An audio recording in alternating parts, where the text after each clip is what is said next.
Hi అండి, welcome to Pravalika education channel. మనం డిఎస్సిలో భాగంగా ఈరోజు బయాలజీలో కొన్ని క్వశ్చన్స్ డిస్కస్ చేద్దాము. ఫస్ట్ క్వశ్చన్, ఈ క్రింది వాటిలో సరికానిది.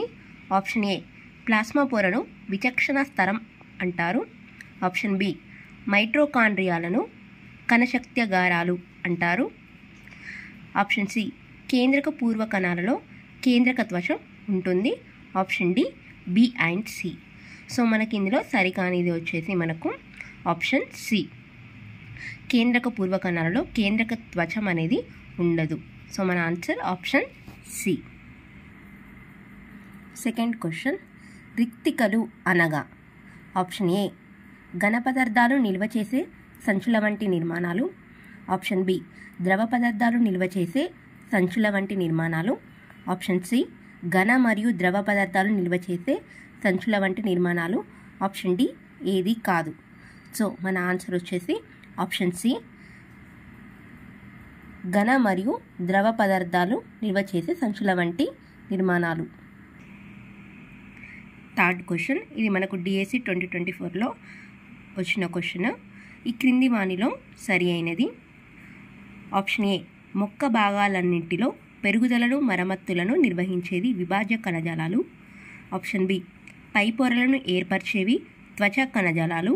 ఆప్షన్ సి, వృక్ష దేహాన్ని ఏర్పరుస్తూ ఇతర కణజాలాలు సరి అయిన స్థితిలో ఉండేలా చేసేవి సందాయక కణజాలాలు. సో ఆప్షన్ డి, పైవన్నీ సరైనవి. సో ఇందులో సరైనవి ఏవి అంటే మనకు ఆప్షన్ డి, పైవన్నీ కూడా సరైనవి.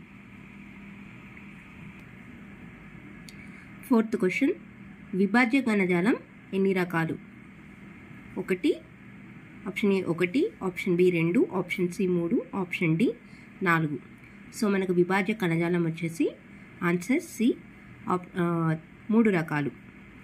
సో అవి వచ్చేసి ఒకటి అగ్ర విభాజ్య కణజాలం, రెండోది పార్శ్వ విభాజ్య కణజాలం, 3 మధ్యస్థ విభాజ్య కణజాలం.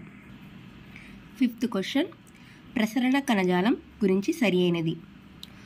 ఆప్షన్ ఏ, ద్రావణాన్ని నిర్వర్తిస్తుంది. ఆప్షన్ బి, ఇది 2 రకాలు, దారువు మరియు పోషక కణజాలం. Option C, A and B. Option D, ఏది కాదు. సో ఇందులో సరి అయినది వచ్చేసి మనకు option C, A and B 2 కూడా సరి అయినది. సిక్స్త్ క్వశ్చన్, సందాయక కణజాలం ఎన్ని రకాలు? Option A 1, option B 2, option C 3, option D 4. So సందాయక కణజాలం వచ్చేసి మనకు ఆప్షన్ సి 3 రకాలు. అవి వచ్చేసి మృదు కణజాలం, స్థూల కణజాలం, దృఢ కణజాలం. ఓకే, థ్యాంక్ యూ అండి.